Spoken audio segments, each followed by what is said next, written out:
3, 2, 1, light, camera, action. God and seasons.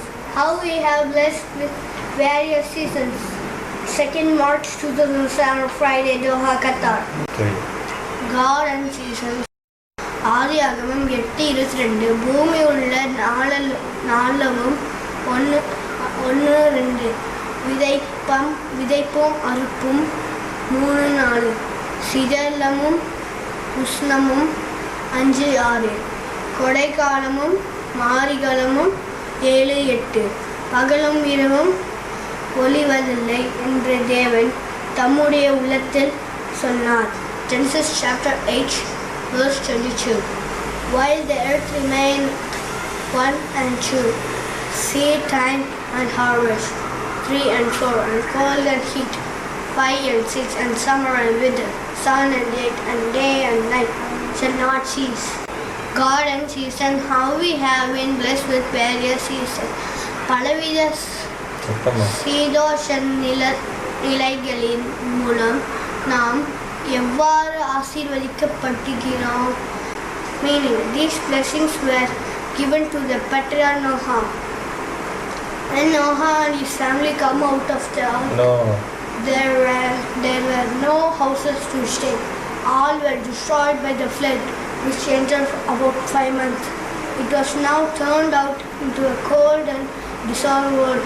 Even though Noah didn't think of building a house for him and his family, but first built an altar unto God. There were very few clean animals were with him. So he sacrificed the best animals and worshipped the Lord with his family. God was pleased with his free will offerings and accepted his thanksgiving. That time God promised above blessing for him and his descendants. This promise of blessing is not limited to the seasons of any particular country. In the infancy of mankind, when the eye gazed on the present and did not penetrate into the future, the Lord promised the immediate and the simple blessings of life, because these alone are as yet intelligible to the childlike race, and they are at the same time the immediate earnest of endless blessing. Let's see briefly about the seasons. Thank you.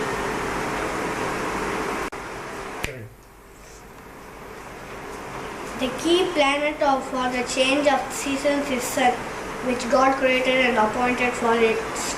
Genesis chapter 1 verse 14, and God said, let there be lights in firmament of heaven to divide the day from the night, and let them be for signs and for seasons, and for days and years. Climatic differences throughout the world are caused in the first instance by the differing amounts of sunlight received at different latitudes of the earth, and at the different times of the year. More sunlight is received nearer the equator than near the poles, where the angle of the midday sun is greater. Seasons are divided into summer, winter, autumn and spring.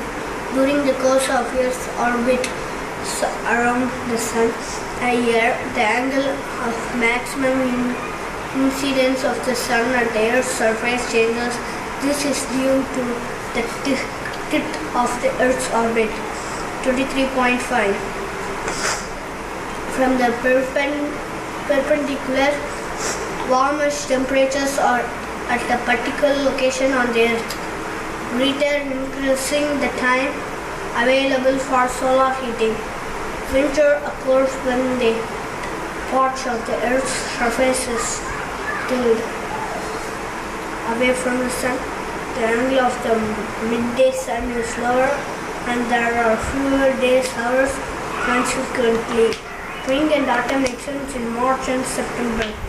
Every place on Earth receives 12 hours of daylight. and 12 hours of darkness.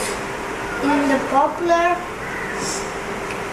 regions, the angle of the midday sun is never very high above the horizon, and summer temperatures remain close to or even below freezing. At the poles, sunlight may shine continuously for 6 months but never rises more than 23.5 above the horizon. During the other 6 months of the year, the poles are in complete darkness and temperatures of 70.C and lower have been recorded. I want to read another two.